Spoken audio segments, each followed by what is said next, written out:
শুভ সকাল প্রিয় শিক্ষার্থীবৃন্দ। আমি আবারও হাজির হয়েছি তোমাদের সামনে অনলাইন ক্লাস নিয়ে। নিশ্চয়ই তোমরা বাড়িতে আসো, ভালো আছো, নিরাপদে আসো। তোমরা জানো কোভিড-19-এর ফলে সারা বিশ্ব তালমাতাল অবস্থার মধ্যে দিয়ে দিন অতিবাহিত করছে। আমাদের বাংলাদেশ কিন্তু তার ব্যতিক্রম নয়। কিন্তু আমাদের মাননীয় প্রধানমন্ত্রী জননেত্রী শেখ হাসিনার দূরদর্শিতার কারণে করোনা ভাইরাসকে কিছুটা হলেও মোকাবিলা করা সম্ভব হয়েছে। সেই সাথে সাথে শিক্ষা ব্যবস্থাকে সচল রাখার জন্য আমাদের মাননীয় প্রধানমন্ত্রীর বিশেষ উদ্যোগ এই অনলাইন ক্লাসের ব্যবস্থা করা। আমরা যশোর শিক্ষা বোর্ডের নির্দেশনা মোতাবেক এই অনলাইন ক্লাসগুলো চালিয়ে যাচ্ছি। তো তোমরা ঘরে বসে অনলাইন ক্লাসগুলো দেখবে। তো আমি আর বেশি কথা বাড়াবো না, সরাসরি চলে যাবো স্লাইডের মাধ্যমে আমি আজকের ক্লাসটি নেব। আশা করি তোমরা মনোযোগ সহকারে দেখবে।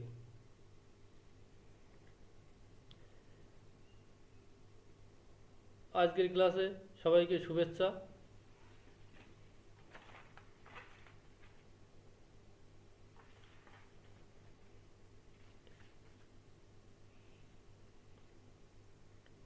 তো আমি আমার পরিচয় দেই।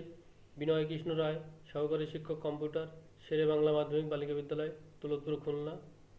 শ্রেণী নবম ও দশম, বিষয় তথ্য ও যোগাযোগ প্রযুক্তি, অধ্যায় প্রথম, শিরোনাম তথ্য ও যোগাযোগ প্রযুক্তি এবং আমাদের বাংলাদেশ।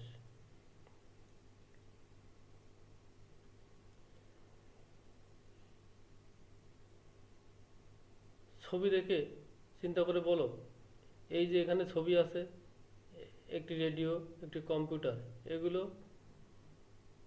দেখে, এই ছবিগুলো দেখে তোমাদের চিন্তা করে বলতে হবে আজকে আমাদের পাঠ শিরোনাম কী হবে। এখানে একজনের ছবি আছে, জগদীশচন্দ্র বসু, গুগলিয়েলমো মার্কনি, এখানে কি চার্লস ব্যাবেজ আর অ্যাডা লাভলেস। এনারা এগুলো উদ্ভাবক করেছে, উদ্ভাবন বা এনাদের হাতে এগুলো বিকশিত হয়েছে। সেহেতু তোমরা জানো যে কোনো বিষয়ে বিশেষ জ্ঞান, উদ্ভাবক, অর্জন এবং সফল হওয়া ব্যক্তিদের যেমন ওই বিষয়ে উল্লেখযোগ্য ব্যক্তি বলা হয়, তেমনি এই তথ্য যোগাযোগ প্রযুক্তি বিকাশে যারা উল্লেখযোগ্য অবদান রেখেছে তাদেরকে কি বলা হয়? কোনো বিষয়ে বিশেষ জ্ঞান, দক্ষতা, উদ্ভাবক, অর্জন এবং সফলতা হওয়া ব্যক্তিদেরকে যেমন ওই বিষয়ে উল্লেখযোগ্য ব্যক্তি বলা হয়, তেমনি তথ্য যোগাযোগ প্রযুক্তি বিকাশে যারা উল্লেখযোগ্য অবদান রেখেছে তাদেরকে কি বলা হয় বলো তো?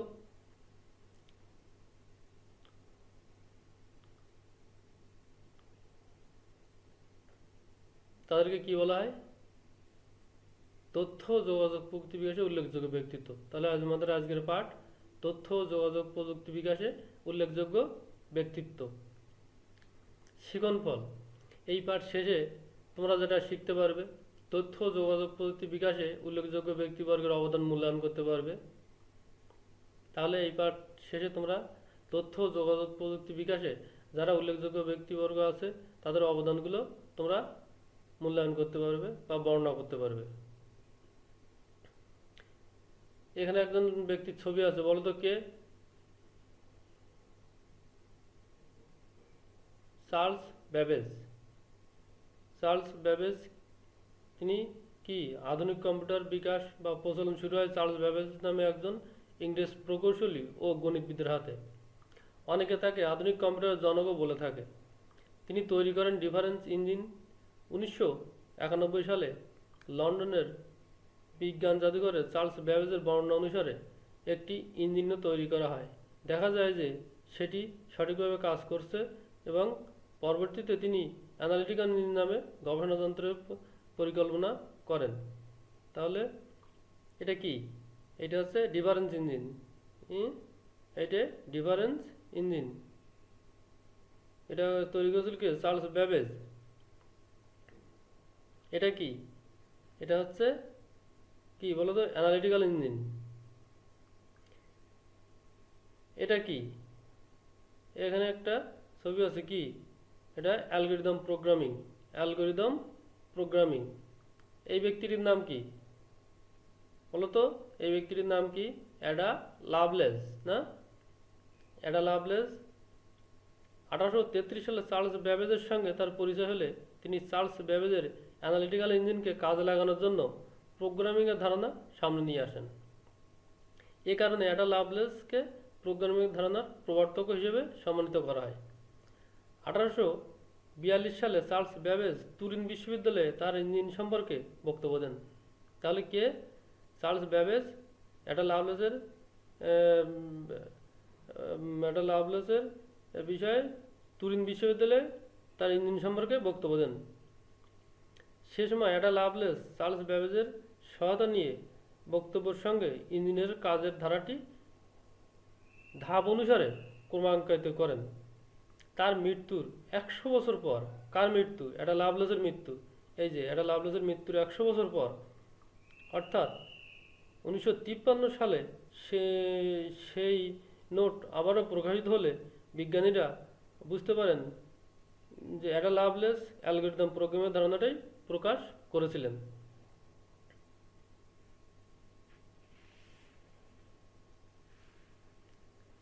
এবার দেখা যাক কার ছবি। এটা কার ছবি বলো তো? এই ছবিটা কার? এই ছবিটা কার? জেমস ক্লার্ক ম্যাক্সওয়েল না? এই যে জেমস ক্লার্ক ম্যাক্সওয়েল, বিজ্ঞানী জেমস ক্লার্ক ম্যাক্সওয়েল তড়িৎ চৌম্বকীয় বলের ধারণা প্রকাশ করেন। তাহলে কি ইনি কি করেছিলেন? তড়িৎ চৌম্বকীয় বলের ধারণা প্রকাশ করেছিলেন। তড়িৎ চৌম্বকীয় বলের ধারণা বিনা তারে বার্তা প্রেরণের সম্ভাবনা সৃষ্টি করে। এই যে তড়িৎ চৌম্বকীয় বলের ধারণা প্রকাশ করেছিলেন কে? James clerk Maxwell. এই ব্যক্তির নাম কি বলতো? জগদীশ চন্দ্র বসু না? জগদীশ চন্দ্র বসু। তিনি কি করেছিলেন? বিনা তারে এক স্থান থেকে অন্য স্থানে বার্তা প্রেরণে প্রথম সফল হন কে? এই বাঙালি বিজ্ঞানী স্যার জগদীশ চন্দ্র বসু না? 1895 সালে জগদীশ চন্দ্র বসু অতি ক্ষুদ্র তরঙ্গ ব্যবহার করে এক স্থান থেকে অন্য স্থানে তথ্য প্রেরণে সক্ষম হন, কিন্তু তার এই আবিষ্কার প্রকাশিত না হয় সার্বজনীন স্বীকৃতি পায়নি। তাহলে প্রথমেই কে অতি ক্ষুদ্র তরঙ্গ ব্যবহার করে এক স্থান থেকে অন্য স্থানে বার্তা প্রেরণে সফল হন কে? এই জগদীশ চন্দ্র বসু না? কিন্তু তার এই আবিষ্কার প্রকাশিত না হয়, তার আবিষ্কার প্রকাশিত না হওয়ার ফলে কি হলো? সার্বজনীন স্বীকৃতি পায়নি। সার্বজনীন স্বীকৃতি পায় কে? এই যে অতি ক্ষুদ্র তরঙ্গ ব্যবহারের একটা ছবি এখানে দেওয়া আছে। তাহলে এই ব্যক্তিটি কে? গুগলিয়েলমো মার্কনি না? বেতার তরঙ্গ ব্যবহারে সফল হন কে? বেতার তরঙ্গ ব্যবহারে একই কাজ করে প্রথম প্রকাশিত হয়। তাহলে এই বেতার তরঙ্গ ব্যবহারে সফল হন কে? গুগলিয়েলমো মার্কনি। একই কাজ প্রথম প্রকাশিত হয়, সার্বজনীন স্বীকৃতি পান ইতালি বিজ্ঞানী এই গুগলিয়েলমো মার্কনি না? এজন্য তাকে বেতার যন্ত্রের আবিষ্কার হিসেবে স্বীকৃতি দেওয়া হয়। এই ছবিটি দেখে বলতে পারো যে কার ছবি এটা? রেমন্ড স্যামুয়েল টমলিনসন না? 20 শতকের 60-70 দশক ইন্টারনেট প্রোটোকল ব্যবহার করে আরপানেট আবিষ্কৃত হয়। বলা যায় তখন থেকে নেটওয়ার্কের মাধ্যমে কম্পিউটার সমূহের মধ্যে আন্তঃসংযোগ বিকশিত হতে শুরু করে, আর এই বিকাশের ফলে তৈরি হয় ইন্টারনেট। 1971 সালে আরপানেট ইলেকট্রনিক মাধ্যমে পত্রলাভের সূচনা করেন আমেরিকার প্রোগ্রামার রেমন্ড স্যামুয়েল টমলিনসন। তিনি প্রথম কি করেন? তিনি প্রথম এই যে ইমেইল পদ্ধতি চালু করেছিলেন কে? রেমন্ড স্যামুয়েল টমলিনসন কি করেছিলেন? ইমেইল পদ্ধতি চালু করেছিলেন। এই ছবিটি দেখে বলতে পারো কার ছবি? Steve jobs. স্টিভ জবস মাইক্রোপ্রসেসরের আবির্ভাবের পর বিশেষ করে যুক্তরাষ্ট্রে সেটি ব্যবহার করে পার্সোনাল কম্পিউটার তৈরির কাজ শুরু হয়। স্টিভ জবস ও তার দুই বন্ধু, স্টিভ জবস ও তার দুই বন্ধুকে এই যে স্টিভ জজনিয়াক, স্টিভ জজনিয়াক আর কে? রোনাল্ড ওয়েনে 1976 সালে 1 এপ্রিল অ্যাপল কম্পিউটার নামে একটি প্রতিষ্ঠান চালু করেন। প্রতিষ্ঠানটি বর্তমানে বিশ্বের অন্যতম বৃহৎ প্রতিষ্ঠান। অ্যাপেলের হাতে পার্সোনাল কম্পিউটারের নানান পর্যায়ে বিকশিত হতে থাকে।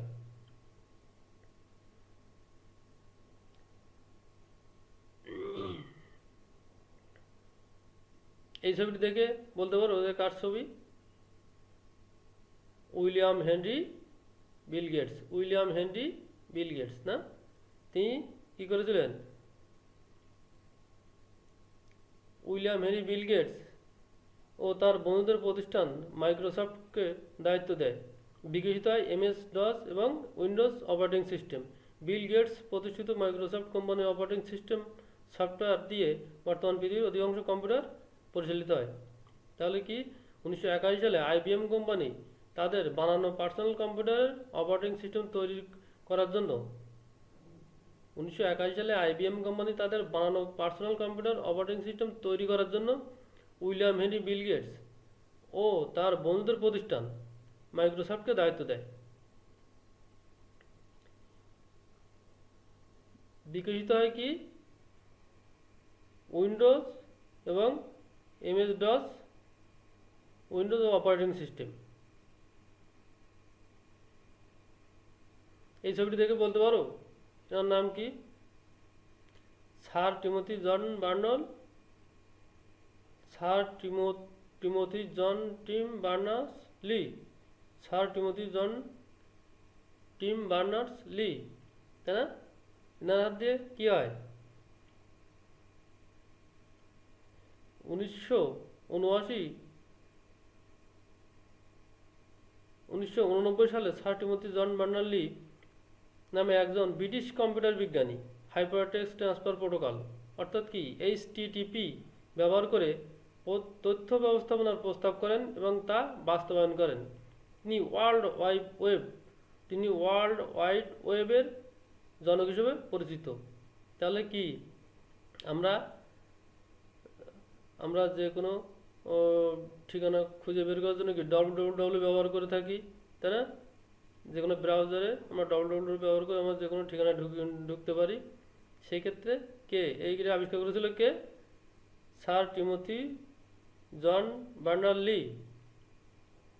এনার দ্বারা প্রকাশিত হয় কি HTTP ও www জনক হিসেবে পরিচিত। এবার এইটি ছবিটি দেখে তোমরা নিশ্চয়ই বলতে পারো এই ছবিটি আমি এখন কি বলতে চাচ্ছি। ফেসবুক না? ফেসবুক, এই যে ফেসবুকের জনক। ফেসবুকের জনক কে? ফেসবুকের জনক কে? Mark Zuckerberg. বর্তমান পৃথিবীর সবচেয়ে জনপ্রিয় সামাজিক যোগাযোগ মাধ্যমের নাম কি? ফেসবুক না? হার্ভার্ড বিশ্ববিদ্যালয়ের শিক্ষার্থী মার্ক জুকারবার্গ ও তার 4 বন্ধুর হাতে সূচিত হয় ফেসবুকের। শুরুতে এটি কেবল বিশ্ববিদ্যালয়ের শিক্ষার্থীদের মধ্যে আবদ্ধ থাকলেও বর্তমানে অনেকেই ফেসবুক ব্যবহার করে থাকেন। এর সংখ্যা দিন দিন বাড়তেই থাকছে। না? আমাদের বাংলাদেশে অনেকেই সামাজিক যোগাযোগ মাধ্যম হিসেবে ফেসবুক ব্যবহার করে থাকেন। তাহলে ফেসবুকের জনককে? মার্ক জুকারবার্গ না? এবার একটি দলগত কাজ তোমাদের। তথ্য যোগাযোগ প্রযুক্তি উল্লেখযোগ্য ব্যক্তির অবদানগুলো লেখো। তথ্য যোগাযোগ প্রযুক্তি বিকাশে উল্লেখযোগ্য ব্যক্তির অবদানগুলো লেখো। কি বলতে পারো তোমরা? কি কি বলো তো? উল্লেখযোগ্য ব্যক্তির অবদান কি? বিল গেটস কি করেছিলেন? MS DOS এবং উইন্ডোজ অপারেটিং সিস্টেম চালু করেছিলেন। স্যার টিমোথি জন বার্নার্স লি কি করেছিলেন? HTTP ও www এর জনক। রেমন্ড স্যামুয়েল টমলিনসন কি করেছিলেন? ইমেইল পদ্ধতি চালু করেছিলেন। আর স্যার জগদীশচন্দ্র বসু কি করেছিলেন? বিনা তারে এক স্থান থেকে অন্য স্থানে বার্তা প্রেরণ করেছিলেন। গুগলিয়েলমো মার্কনি কি করেছিলেন? বেতার তরঙ্গ ব্যবহার করে সার্বজনীন স্বীকৃতি পান। জেমস ক্লার্ক ম্যাক্সওয়েল কি করেন? তড়িৎ চৌম্বকীয় বলে ধারণা প্রকাশ করেছিলেন। আর চার্লস ব্যাবেজ কি ডিফারেন্স ইঞ্জিন আবিষ্কার করেছিলেন। তিনি আধুনিক কম্পিউটারের জনকও তাকে বলা হয়। আর এটা লাভলেস অ্যালগরিদম প্রোগ্রামের ধারণা প্রকাশ করেন।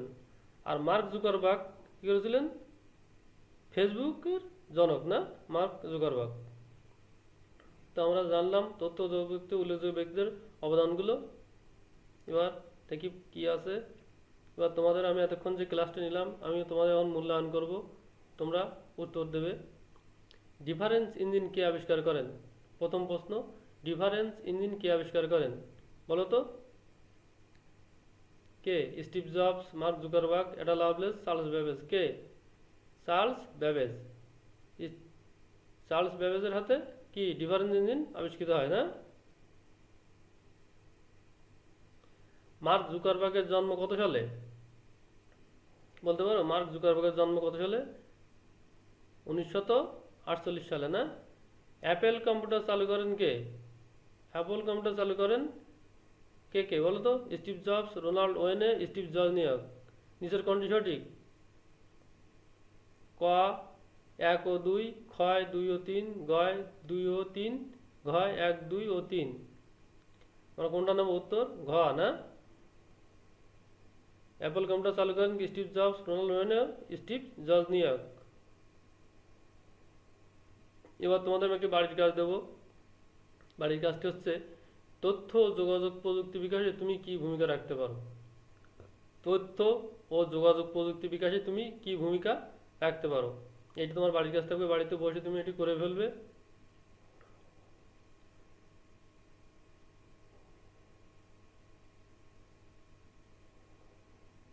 তো সবাই ঘরে থাকবে, বা জরুরি প্রয়োজন ছাড়া কেউ বাইরে যাবে না। বাইরে গেলে অবশ্যই মাস্ক ব্যবহার করবে, জনসমাগম এড়িয়ে চলবে, সামাজিক দূরত্ব বজায় রাখবে এবং স্বাস্থ্যবিধি মেনে চলবে। সবাইকে আবার ধন্যবাদ দিয়ে আমি আজকের ক্লাস এখানে শেষ করছি।